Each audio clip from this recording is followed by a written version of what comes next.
পিড়িং শাক একবার এইভাবে ভাজা করে খেয়ে দেখুন, দারুণ লাগবে টেস্টি।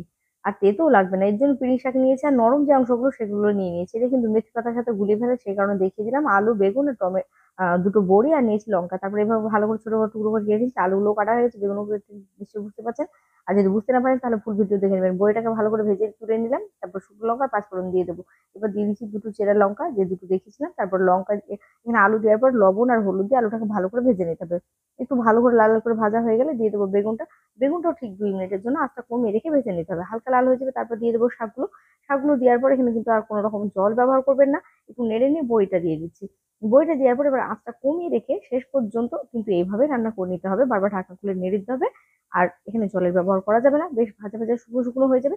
শেষ পর্যায়ে তখন চিনিটা দিয়ে দিতে হবে। তারপর আবারও ১ মিনিটের মধ্যে ১ মিনিট মতো রান্না করার পর এখানে শুকনো ভাবে হয়ে যাবে। আর একটু পরিবেশন করার জন্য তৈরি হয়ে যাবে। কেমন লাগলো জানাবেন।